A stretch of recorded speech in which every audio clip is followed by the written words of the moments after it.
Hello, welcome to Unical Academy's CISSP Simple Training Series. Lesson 4 Laws, Regulations and Compliance.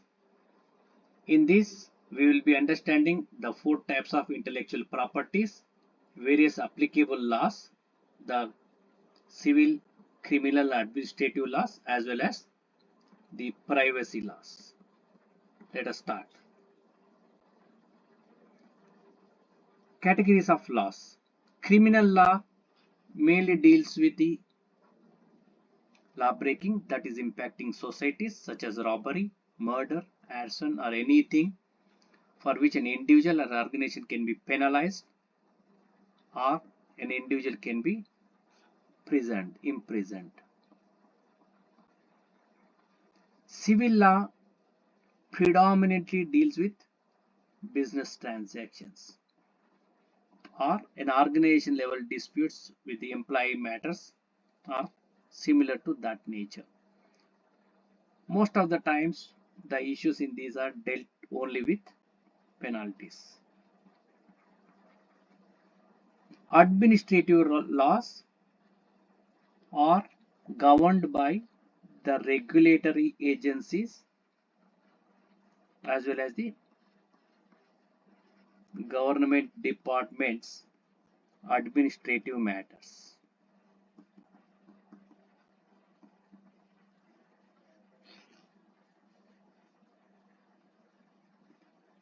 Yeah, these four terms are also very important from CISSP perspective. Intellectual property. Simply, IP stands for, or IP can be for as creation of minds, intangible assets of an individual or an organization can be considered IP. So copyright, yeah, this is key area to understand validity of each. Copyright is valid for 70 years after the death of the last surviving author. This is the definition. So even after the death, still 70 years it is valid. Copyright is applicable for any painting, photographs, music, or author, books or articles. Trademark meant to safeguard words, slogans that identify a company and its products or services. That needs to be regularly renewed. Patent is valid for 20 years for any invention dealing that can be utilized by an individual or organization based on the invention to build it or to sell it and use that particular invention. After 20 years, it is open. Any other organization can use. After that.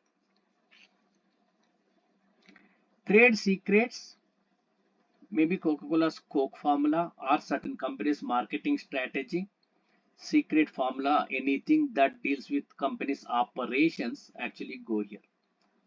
One thing what you need to understand, all software companies, any major company, it is whether Microsoft or Google, they protect their software and their methodology based on this trade secret principle. Trade secrets, once I say something is trade secret, that need not be disclosed in public domain but can be safeguarded. The secrecy can be safeguarded by getting the signatures from the employees or individuals who are dealing. Whereas when you deal with any of these, you are disclosing the information in public domain.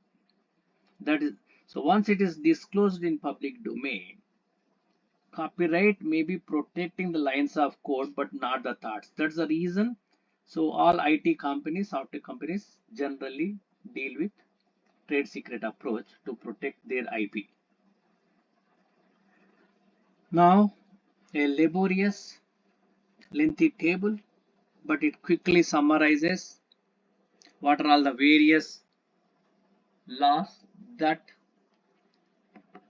CISSP expects an individual to be aware for the exam. Computer Fraud and Abuse Act of 1984 mainly deals with classified information, and this was amended several times subsequently. Computer Abuse Amendment Act, the main difference is this is only deals with usage, but intentionally some malicious code, virus, or some sort of hacking approach is actually opted, that is dealt in this act. National Information Infrastructure Protection Act broadened the scope of these two, and this was mainly amendment of CFAA. This is what it can be considered. National Information Infrastructure Protection increased the horizons of the act. It brought international. Please understand, here it was only cross state when it was formed, so federal government was not interested to step into the judiciary's jurisdiction of state governments. But step by step, even international was also covered in 1996. Similarly, other laws, Federal Information Security Management, Federal Cyber Security Laws, Digital Millennium Act, these are the laws.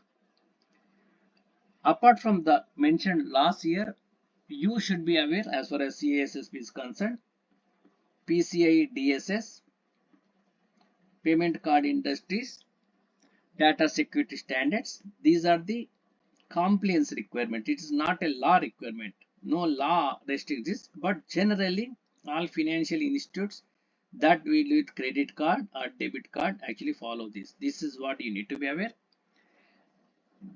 And another regulation is SOX compliance.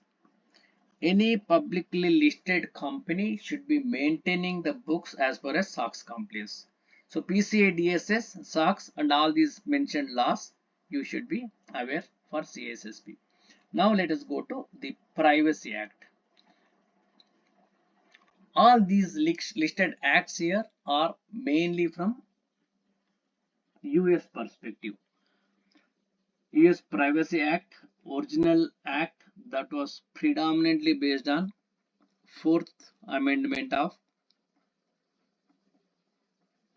the Constitution. In fact, US privacy laws all are based on 4th Amendment. That's what you need to remember for the exam. US Privacy Act is applicable only for government agencies. Here also potentially people wrongly infer, if any private agency or any corporate that is capturing the information, that does not fall under US Privacy Act. Electronic Communication Privacy Act says no illegal intercept is allowed. A warrant should be issued by an authorized person or judge, only then it can be intercept is possibility. After that, this Communication Assistance for Law Enforcement Act, every provider, whether it is Verizon or AT&T or any other company, must provide a provision for white traps if law enforcement demands for one with the proper authorization. You have to provide, that particular company should provide. This is HIPAA majorly protecting health information, protected health information by all providers as well as payers. So hospitals, physicians, insurance agencies must protect an individual's protected health information, should not be disclosing. Of course, at the same time, HIPAA Act 1996 also gives certain privileges, certain rights for an individual to access his or her health information. After that, high-tech is modified. This is called abbreviation of this is Health Information Technology for Economic and Clinical Health Act, also called High-Tech Act. What you need to understand is a very important point. If any insurance agency or a physician or hospital is doing business or contracted certain work with another agency, maybe subcontracting or maybe vendor, that agency must sign a business associate agreement with the covered entity. A hospital, if it is dealing with one IT company for their system maintenance, that company must be signing BAA. Hospital and that company should sign BAA. Similarly, if doctor appointment booking is outsourced to some other agency by the doctor, then the doctor, that outsourcing agency, must be signing BAA. High tech, BAA. This is what you need to remember. Children's Online Privacy Protection Act is applicable for children below 13 years of age. That's the critical activity that you need to remember. All these are the restrictions one way or other, but Gramm-Leach-Bliley Act, this empowered the financial institutions to exchange the information easily among them, that gave them substantial flexibility, particularly credit reports, credit information, etc. So these are few other acts that are also applicable as far as the US laws are concerned. Apart from these, for CISSP, you should be aware about European Union's General Data Protection and Regulation Act, GDPR, and Canada's